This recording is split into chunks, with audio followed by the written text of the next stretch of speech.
Buenos dias, bienvenidos todos amigos. Good morning. Delighted to be able to be with you as we continue our discussion about the Jubilee of Mercy.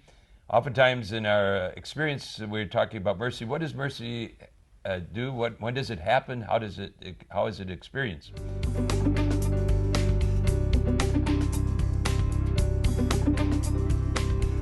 So joining me today in terms of enabling us to discuss this particular topic is John Hyun, who is the director of Faith Journey.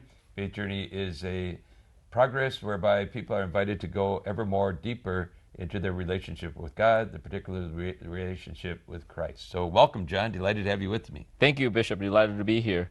I keep seeing these hashtag million acts of mercy on Twitter and all over the place on Facebook. Could you talk a little bit more about the million acts of mercy? I can talk about the million acts of mercy, but I can't talk about hashtags. You know, that's like the third person of the Trinity. Who understands what it's all about? But at any rate, Fair enough. Be delighted to talk about it.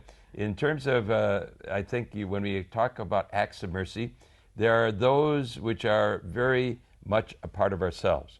So I think in all acts of mercy, that what we very much need to do is to have a propensity for mercy. That is, our hearts have a habit of really being open to being able to reach others through mercy. We have experienced the mercy of God in our lives, and now what we need to do is to say, okay, God, you've been so very generous with me. Now your expectation is that I reach out, that I really use the gifts you've given me to be able to spread your mercy, to be able to have it enjoyed by others. So there's one thing, that perhaps there's a spontaneous act of mercy, but you have to have a heart for it. See somebody along who has a special need, like the Good Samaritan did, to respond immediately to that need. Right. One time, two friends and myself were in Africa, and we got kind of stuck between two countries. And those two countries were Zambia and Malawi. We were on our way to Malawi. The friendships were very frigid at that particular time. The relationships, rather, were frigid. And we were stopped at night in Zambia, and they weren't too happy that we were going to go on to Malawi. Sure. But eventually, the district governor came winding down the mountain there from Malawi to pick us up. Otherwise, we felt tremendously, tremendously at risk. Sure. But what it was that act of mercy, that fellow took the last gallon of gas that he had, put it to work. And so I had kind of been responsible for part of the trip. It was me.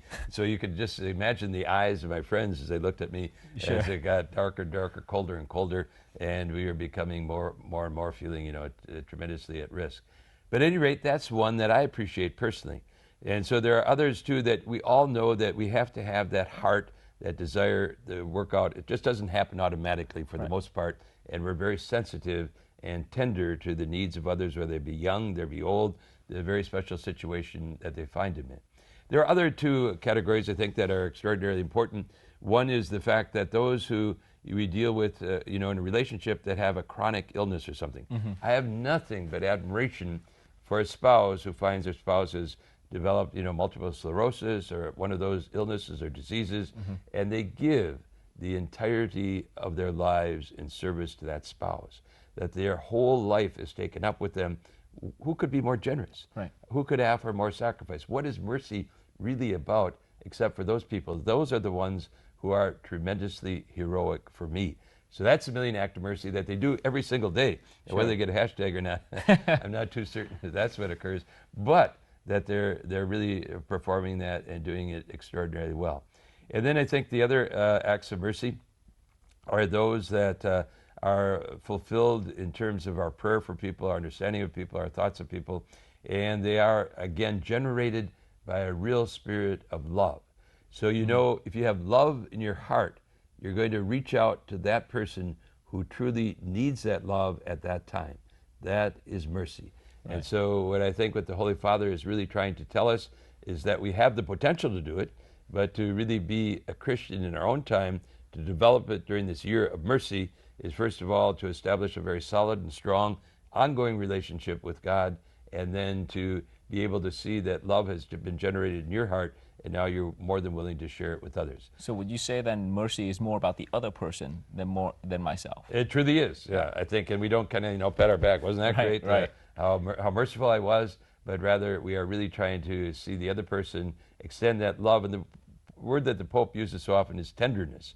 And so what does he mean by that? He means that we have a rich heart, we have gentle eyes that reach out and touch other people, and that we are spontaneously able to do so because we have that habit of heart.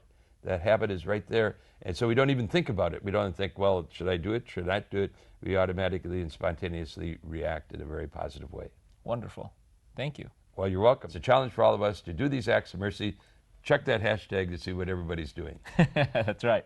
Thank you ever so much for joining us today. Delighted to have the opportunity to share some thinking and thoughts with you, especially during this Jubilee of Mercy.